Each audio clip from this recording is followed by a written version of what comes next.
प्रधानमंत्री नरेंद्र मोदी शुक्रवार को भारत नॉर्डिक सम्मेलन में शामिल होने जाते समय 2 घंटे के संक्षिप्त दौरे पर यूनाइटेड अरब अमीरात पहुंचे। इस दौरान भारत और यूएई के बीच पेट्रोलियम, एलपीजी आपूर्ति और रणनीतिक पेट्रोलियम भंडारण समेत कई अहम समझौतों पर हस्ताक्षर हुए। पश्चिम एशिया में जारी युद्ध और वैश्विक ऊर्जा संकट के बीच इन समझौतों को भारत के लिए बेहद महत्वपूर्ण माना जा रहा है। प्रधानमंत्री मोदी की यह यात्रा कुछ हद तक यूएई के राष्ट्रपति मोहम्मद बिन जायद अली नाहयान के इसी साल जनवरी में हुई छोटी भारत यात्रा जैसी रही।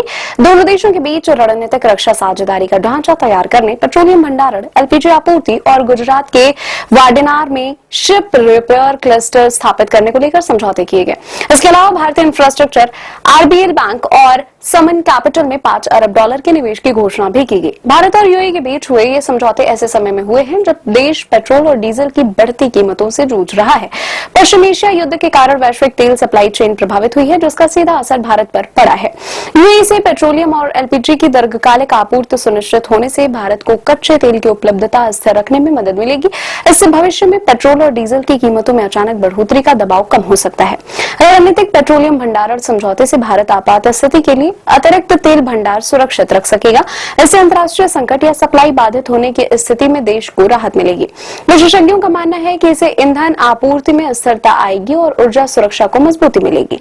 भारत दुनिया का दूसरा सबसे बड़ा एलपीजी आयातक देश है और घरेलू जरूरतों के लिए बड़े पैमाने पर आयात पर ही निर्भर है। 28 फरवरी को ईरान पर हमले के बाद पश्चिम एशिया में युद्ध शुरू होने से हॉर्मुज जलसंधि प्रभावित हुआ था, जिससे भारत के एलपीजी सप्लाई पर बड़ा असर पड़ा। ऐसे में यूएई के साथ एलपीजी आपूर्ति समझौता भारत के लिए राहत भरा माना जा रहा है।